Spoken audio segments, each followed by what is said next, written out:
In 1941, Australia stood on the brink of extinction. The British Empire had collapsed in Singapore, the Japanese fleet was approaching the north coast, and the Australian army had not a single tank to defend itself. When the world said they couldn't, railway engineers and mechanics from the outback did the impossible. They forged a monolithic steel monster from scratch. This wasn't just a tank, it was a declaration of war from a people who refused to surrender. Welcome to the story of the Sentinel, the most insane armored legend of World War II. In the dark opening months of 1941, the Australian continent felt smaller and more isolated than ever before. For decades, the nation's security had rested on the comfortable assumption that the British Empire's Fortress Singapore was an impregnable shield against any northern threat. But as the Imperial Japanese Navy swept across the Pacific with terrifying speed, that shield began to shatter. With the fall of Singapore appearing imminent and the British military overstretched on the battlefields of Europe and North Africa, Australia suddenly found itself staring across the ocean at an encroaching storm, standing virtually alone. The tactical reality was grim. The Australian Army was a force designed for infantry operations and light reconnaissance. It possessed almost zero armored capability. If a Japanese invasion force landed on the beaches of Queensland or the Northern Territory, they would be met by soldiers on horseback or in light trucks, facing off against Japanese Type 95 Hago and Type 97 Chiha tanks. To the generals in Melbourne and Sydney, the math was simple and terrifying. Without tanks, Australia was defenseless. Desperate cables were sent to London and Washington, pleading for armored vehicles. The response was a cold dose of reality. Great Britain was struggling to replace the tanks lost at Dunkirk, and the United States' massive industrial engine was still warming up, prioritizing its own defense and the Lend-Lease shipments to Russia and Britain. Australia was told, quite literally, to wait its turn. But time was a luxury the land down under did not have. It was in this atmosphere of existential dread that a bold, almost reckless decision was made. If no one would send Australia tanks, Australia would build its own. To the rest of the world, this sounded like a delusion. Australia was a vast agrarian nation, known for wool, wheat, and gold, not heavy industry. At the time, the country didn't even have the specialized factories to manufacture large-scale armor plate, nor did it have a domestic engine powerful enough to move 30 tons of steel. There were no tank designers, no specialized assembly lines, and no blueprints. Yet the Australian government, driven by the sheer necessity of survival, gave the green light to the Australian Cruiser AC program. It was a sink-or-swim moment in national history. The mission was to create a medium tank that could go toe-to-toe with the best Axis armor, built entirely with local resources and ingenuity. They were starting from a blank sheet of paper, in a country that had never turned a single bolt on a tank hull. This was the birth of the Sentinel, a project born of desperation, fueled by a can-do spirit, and destined to produce one of the most innovative armored vehicles of World War II. As the Australian Cruiser program lurched into life, the primary obstacle was not a lack of will, but a lack of industrial infrastructure. Building a tank usually requires massive hydraulic presses to shape thick armor plates or advanced welding facilities to join them together. Australia had neither. In 1940, the nation's heavy industry was largely centered around railway workshops and small-scale foundries. To build a conventional tank, Australia would have had to wait years to import the necessary machinery, years they simply did not have. The man tasked with solving this impossible puzzle was Robert Perrier, a visionary French tank designer who had escaped to Australia. Perrier looked at the limitations of Australian industry and proposed a solution so radical it sounded like science fiction to his contemporaries. Instead of welding plates together, why not cast the entire hull as a single, massive piece of steel? At the time, no nation in the world, not even the industrial giants like the United States or Germany, was mass-producing tanks with a one-piece cast hull. The technical challenges were staggering. Casting a single piece of steel weighing several tons requires an immense mold and perfect temperature control to prevent the metal from cracking or forming air bubbles as it cools. The Australian engineers at the New South Wales Government Railways workshops had to innovate on the fly. They developed a specialized sand molding technique and utilized a nickel steel alloy that was tough enough to stop anti-tank rounds, but fluid enough to fill the massive molds. The result was a marvel of engineering. The AC-1 Sentinel emerged with a smooth, rounded, and futuristic silhouette. Unlike the American M3 Grant or the early British Crusaders, which relied on rivets that could pop inward like deadly shrapnel when hit, the Sentinel's hull was an unbroken fortress of steel. The curved surfaces were naturally superior at deflecting incoming shells, a principle known as sloped armor that would later become the global standard. Because it was cast as one unit, the hull was also incredibly rigid and durable, providing a stable platform for the engine and turret. By successfully casting the hull in 1942, Australia had leapfrogged over the world's leading military powers. This was not just a workaround for a lack of machinery, it was a genuine evolution in tank design. The Sentinel's hull was lighter and stronger than a bolted or welded equivalent, proving that Australian ingenuity could turn a catastrophic industrial deficit into a world-class advantage. The agrarian nation had done the impossible. They had built a foundation of steel that was, quite literally, ahead of its time. With the revolutionary hull successfully cast, the Australian engineers faced their next critical hurdle. What would move this 30-ton beast?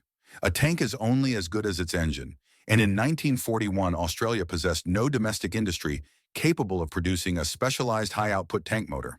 The British were using the massive Rolls-Royce Meteor, and the Americans had the Continental radial engines. But Australia was an ocean away from these supply chains. To wait for imported engines was to risk the project's collapse. The solution was a masterpiece of bush mechanics scaled up to an industrial level. The engineers looked at what was available in abundance on Australian docks and in warehouses: the Cadillac V8 automobile engine. On its own, a single 125 horsepower Cadillac engine was woefully inadequate for a medium tank. However, the Australians refused to accept defeat. They devised a brilliant, albeit complex configuration known as the Cloverleaf or Perrier Cadillac engine. They took three separate Cadillac 346 cubic inch V8 engines and geared them together to drive a single common output shaft. Two engines were placed side by side in the front of the engine bay, with the third positioned behind them. This trinity of power plants functioned as a single unit, delivering a combined 330 to 350 horsepower.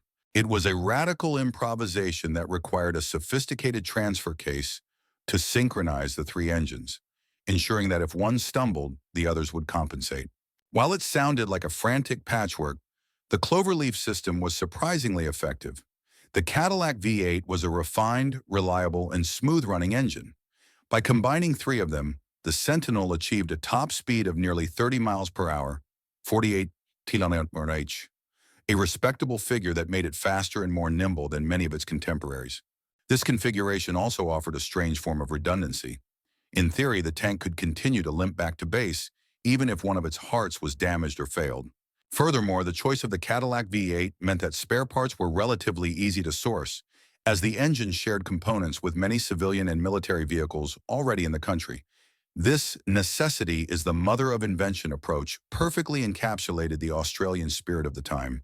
They didn't have a purpose-built tank engine, so they built a better one out of what they had on the shelf. The loud, synchronized roar of those 24 cylinders was the sound of a nation refusing to be sidelined by its own industrial limitations. The Sentinel was no longer just a steel box. It had a powerful, if unconventional, beating heart. As the first completed AC-1 Sentinels began to roll out of the Chullora Railway workshops, they presented a silhouette that was unlike anything else on the battlefield. While most tanks of the era were boxy, bolted-together contraptions, the Sentinel looked almost organic, with its smooth flowing lines and low-profile turret. However, it wasn't the futuristic hull that caught the eye of every soldier and historian who encountered it. It was a specific, highly unusual design choice on the front of the tank that remains one of the most discussed and mocked features in armored history. Positioned on the front glacis plate was the armored housing for the hull machine gun. Unlike the subtle ball mount seen on American or German tanks, the Australian engineers created a protruding, heavy cast steel mantle to protect the Vickers 303 water-cooled machine gun. Because the gun required a bulky water jacket for cooling during sustained fire, the protective sleeve had to be large and uniquely shaped. The result was a distinct phallic projection that gave the tank an undeniably bizarre appearance.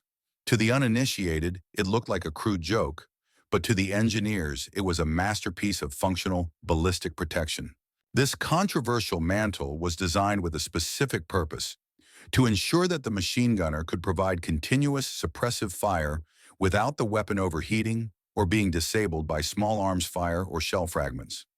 By casting this mantle into a curved, heavy shape, the Australians ensured that enemy rounds would deflect off the housing rather than penetrating the vulnerable gun port.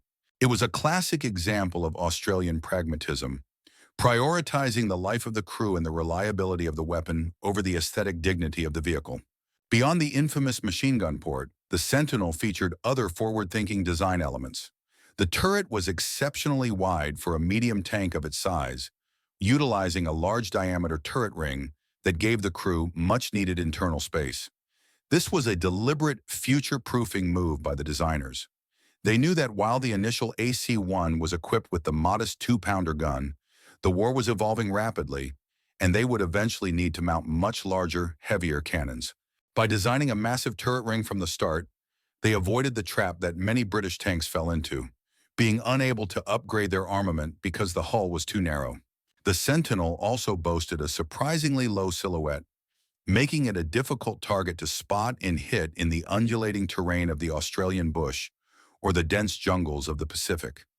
Every curve of the cast hull was meticulously calculated to maximize the effective thickness of the armor. While the tank certainly looked strange to those accustomed to the sharp angles of the Tiger or the M3 Lee, every bizarre bump and curve on the Sentinel was a calculated response to the realities of 1940s combat. It was a tank built by outsiders who weren't afraid to break the rules of conventional design to achieve a superior result. By the time the production line was in full swing, the AC-1 Sentinel had to prove that it was more than just a patriotic curiosity. It had to prove it could survive the brutal conditions of the Australian continent and the high-intensity combat of the Pacific. To do this, the Australian Army subjected the Sentinel to a series of grueling field trials, often pitting it head-to-head against the American and British tanks that were finally beginning to arrive in limited numbers. The underdog from Chalor was about to surprise everyone. The testing grounds were unforgiving, stretching from the dusty, rock-strewn plains of the interior to the muddy, humid coastal regions. These environments were notorious for destroying transmissions and clogging air filters. In these head-to-head trials, the Sentinel's unconventional cloverleaf engine system proved its worth. While the American M3 Grant, with its high-profile radial engine, struggled with a high center of gravity and was prone to tipping on steep Australian slopes, the Sentinel remained planted. Its low silhouette and wide tracks gave it superior stability and ground pressure, allowing it to traverse soft mud and sand that bogged down its heavier counterparts. One of the most surprising outcomes of the testing was the Sentinel's mechanical reliability. There was a prevailing fear that a patchwork engine made of 3 Cadillac V8s would be a maintenance nightmare. However, the opposite proved true. Because the engines were refined civilian designs rather than temperamental, high-strung military prototypes, they were remarkably easy to tune and repair. Australian mechanics, already familiar with the Cadillac brand, found the Sentinel much more approachable than the complex specialized power plants of the British tanks. In endurance runs, the Sentinel consistently covered hundreds of miles with fewer mechanical breakdowns than the early model imports. The cast hull also proved its superiority during ballistics testing. When subjected to live-fire trials, the rounded, one-piece construction performed exactly as Robert Perrier had predicted. Anti-tank rounds that would have caught the edge of a riveted plate or shattered a weld on a conventional tank simply glanced off the Sentinel's curved surfaces. The crew felt a level of passive safety that was rare for the time. There were no rivets to turn into internal shrapnel, and no seams to split under the shock of a high-explosive blast. By the end of the trials, the Australian military leadership was stunned. They had started the project out of a desperate lack of options, but they had ended up with a vehicle that, in many categories, was functionally superior to the tanks they had been begging for from overseas. The Sentinel was no longer a symbol of desperation. It was a legitimate contender for the title of the best medium tank in the Pacific theater. It had outclimbed, outrun, and outlasted the prestigious imports, proving that Australian bush mechanics and railway engineers had created a world-class fighting machine. The success of the AC-1 was only the beginning. Australian engineers knew that in the rapidly evolving arms race of World War II, a tank equipped with a 2-pounder gun would soon be obsolete. The Sentinel had been designed with a massive turret ring specifically to allow for future growth. And in 1943, that foresight paid off with the development of the big brothers, the AC-3 and the AC-4. These variants aimed to transform the Sentinel from a capable cruiser into a heavyweight big PHI slugger, capable of taking on the heaviest armor the Axis could field. The AC-3 Thunderbolt was the first major evolution. The engineers scrapped the modest 2-pounder and successfully fitted the powerful 25-pounder field howitzer into a newly designed, larger turret. This was a significant feat. The 25-pounder was a versatile weapon with devastating high explosive capabilities, making the AC-3 a formidable infantry support weapon. To accommodate this, the hull was subtly redesigned, removing the controversial front machine gunner position to make more room for ammunition. The power was also boosted by upgrading the Cloverleaf engine to a more streamlined triple Cadillac configuration, improving the tank's power-to-weight ratio. However, the true mad scientist moment of Australian tank design came with the AC-4. By this stage of the war, the Allied forces were desperate for a platform that could carry the legendary British 17-pounder anti-tank gun, a weapon so powerful it was one of the few capable of piercing the front armor of a German Tiger tank.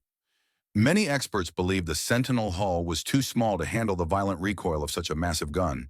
To prove them wrong, the Australian engineers conducted one of the most audacious ballistic tests in history. They didn't just mount one gun. They mounted two 25-pounder cannons side by side in a single Sentinel turret and fired them simultaneously. The combined recoil of these two guns was significantly higher than that of a single 17-pounder.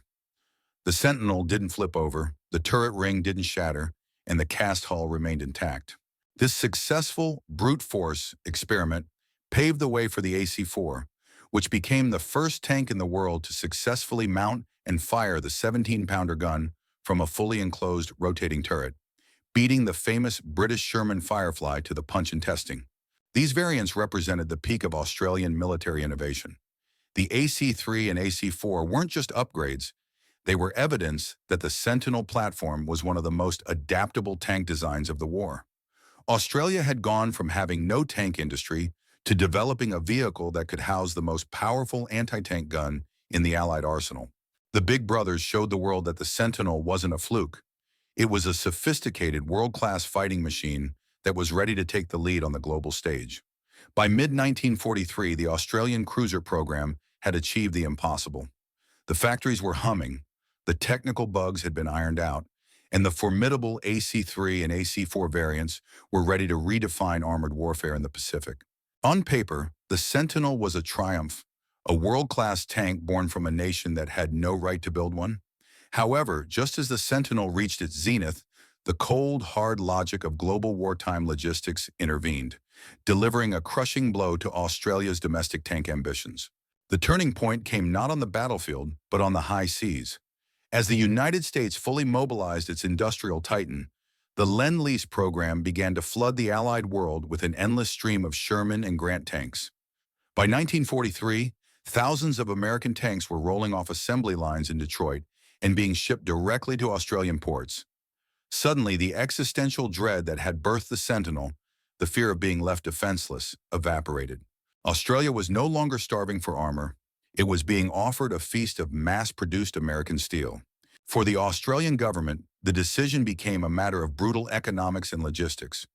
While the Sentinel was arguably a superior design in many respects, particularly for the rugged Australian terrain, it was an orphan in the global supply chain.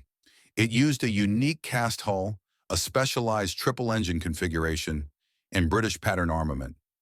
Maintaining a fleet of Sentinels required a dedicated domestic production line for every spare nut, bolt, and engine part. In contrast, the American M4 Sherman was part of a global, standardized system.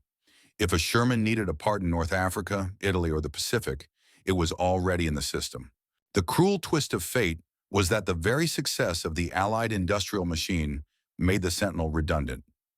In July 1943, with 65 AC-1 units completed and the superior AC-3s ready for production, The Australian government made the heartbreaking decision to terminate the program. The war had moved too fast. The massive investment in the Chullora railway workshops and the years of sweat and genius from men like Robert Perrier were sacrificed at the altar of standardization. The Sentinel never saw a single day of combat against the Japanese. Instead of leading the charge into the jungles of New Guinea or the Philippines, the 65 completed tanks were relegated to secondary roles. They were used for grueling training exercises in the Australian interior, helping to prepare the crews who would eventually go to war in American-made tanks. To the men who had designed and built them, it was a bitter pill to swallow. They had created a masterwork only to see it shelved because it was too late and too unique. The Sentinel became a victory of engineering, but a victim of the very victory it was designed to ensure. Today, the Australian Sentinel stands as a silent, ironclad witness to a time when a nation's survival depended on pure, unadulterated grit. Of the 65 tanks that rolled off the Chullora assembly lines, only a handful survive, scattered across museums like the Royal Australian Armoured Corps Memorial and Tank Museum in Pukapunyo. To the casual observer, they may look like relics of a bygone era, but to those who know the history, they are monuments to a period of unprecedented national ingenuity, a testament to what can be achieved when a country refuses to accept its own limitations. The legacy of the Sentinel is not found in battle honors or scorched enemy hulls, but in the profound impact it had on the Australian identity. The project proved that the digger spirit extended far beyond the battlefield and into the drafting rooms and foundries. Australia had taken the best of foreign technology, French design, American engines, and British guns, and fused them into something uniquely Australian. The Sentinel was a declaration of independence. It showed that a nation known for wool and wheat could, when pushed to the brink, out-engineer the most formidable industrial powers on Earth. The technical feats achieved during the AC program did not simply vanish when the production line stopped. The expertise gained in large-scale steel casting, complex engine synchronization, and advanced ballistics laid the groundwork for Australia's post-war industrial boom. The men who built the Sentinel went on to build the cars, bridges, and infrastructure that defined modern Australia. They carried with them the Sentinel lesson, that no problem is insurmountable if you have enough imagination and the courage to ignore the experts who say it can't be done. In recent years, the Sentinel has enjoyed a resurgence in popularity among military historians and armored vehicle enthusiasts. It is celebrated for its firsts, the first one-piece cast hull and the first tank to successfully mount the 17-pounder gun in a rotating turret. Even its bizarre features, like the infamous machine gun mantle, are now viewed with a sense of nostalgic pride. A quirky, thumb-in-the-eye to conventional aesthetics in favor of raw, practical utility. It remains a cult classic of the tank world, a homegrown monster that was too advanced for its own supply chain. Ultimately, the AC1 Sentinel represents the gold standard of Australian improvisation. It was a weapon born of desperation, built with a can-do attitude, and finished with world-leading sophistication. It serves as a reminder that during the darkest days of the Pacific War, Australia didn't just wait for a savior to arrive from across the sea. Instead, the nation reached deep into its own red soil, fired up its own furnaces, and forged its own shield. The Sentinel may have never fired a shot in anger, but in the story of Australian innovation, it remains an undefeated champion.